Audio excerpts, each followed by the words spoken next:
You guys, I had a 360 moment in the salon today, and I'd like to share it with you, okay?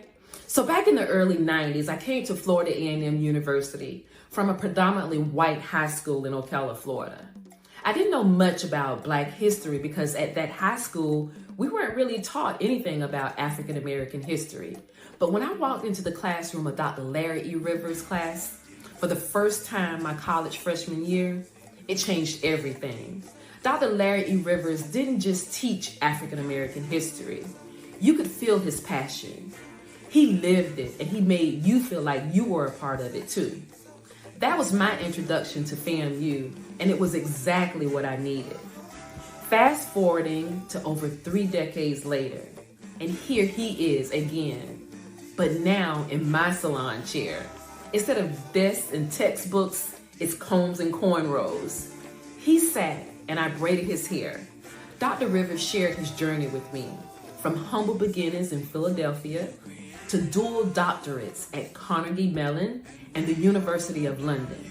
Dr. Rivers also shared with me that when he attended Fort Valley State College, which is now Fort Valley State University, he told his friends back then that he would be the president of that university.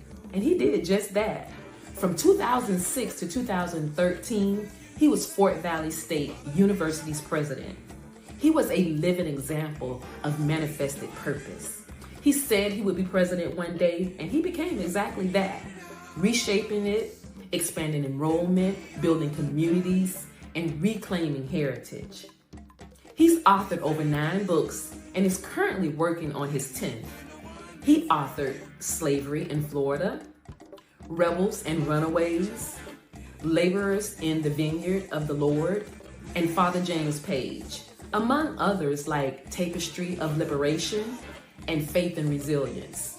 These works are not just history, they are lifelines for future generations. In our talk, he reminded me that history is a living spirit. It lives in our minds, in our communities, and in our traditions. He's been a fierce advocate, walking the Capitol steps, pushing for mandated African American history in Florida schools, even when laws try to silence our stories.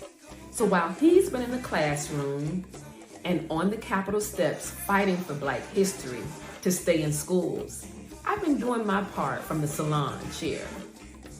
It all matters because if we don't keep telling our stories in books, in salons, and in classrooms, they'll try to erase them. This was more than just a hair appointment. It was a moment of honor